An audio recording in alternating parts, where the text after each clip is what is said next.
I guess a lot of the systems are in place are good, really. The policing is good, the visits are good. Obviously, the frequency of visits to the hotspots could be improved. It's just refining these methods of observation, and certainly I think there's a need to have greater involvement with the parents of the underage drinkers to deal with that. Graham Jones, if you...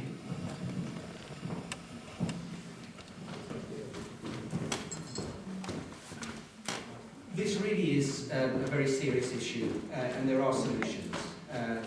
One of the pictures that was very powerful to me was when I went with Councillor June Cully down to Hasler Creek, and we were doing beach cleaning. And I said, look, let me just go along and look myself to see if I can find drug paraphernalia. And one of the things that really told a story was where I found beer cans, cider cans, heroin syringes, heroin smoking paraphernalia, and cocaine smoking paraphernalia. And alongside that, Pampers. That there were young mothers sitting on the side of Hasler Creek, shooting up heroin, smoking cocaine. And that is an issue that is tragic in the way that it destroys lives. But although, to some extent, this caused a visible example of violence and of social disintegration for a time, I've been very impressed to see the way that people are addressing this already. For example, Seafield House in Old Road is a place where there's a network of 40 families that suffer those kinds of experiences, and members of local churches working together in 4 teams every week on Sundays and Tuesdays are meeting the needs of children who are the first victims of that. The other thing that I've noticed is street pastors that go out every Friday and Saturday night, again from the local churches, that have made a huge difference. Brushing up broken glass, giving young ladies flip-flops if their heels have broken, helping them to get safely back to the ferry or to a taxi.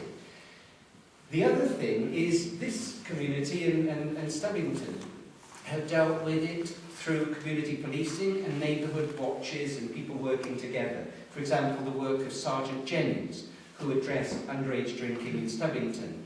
And as a result, some off-licence facilities were closed and new rules were brought in. So I could say a lot more, because I think there are really good solutions to this that can be added to that. But it's the community working together that's already solving it. Caroline. There's a horrible acronym which I hate, and it's called NEETS, and it stands for Not in Education, Employment or Training.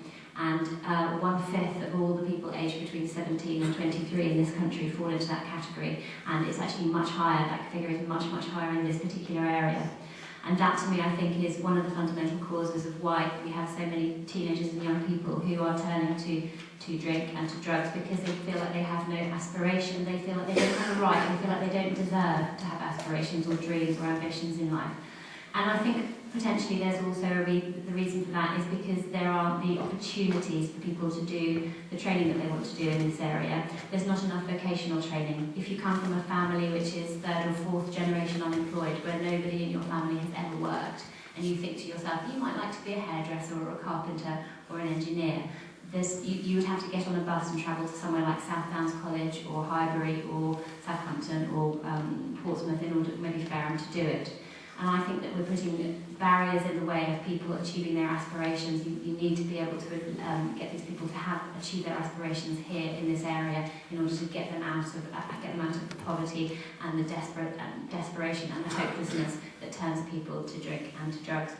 I think the other thing is the breakdown of the family unit. We're now in a situation where you actually get more money in your benefits if you live apart. If you're a married couple and you break up and you live apart, you actually get more money in your benefits. And this is a system which has come up over the last few years.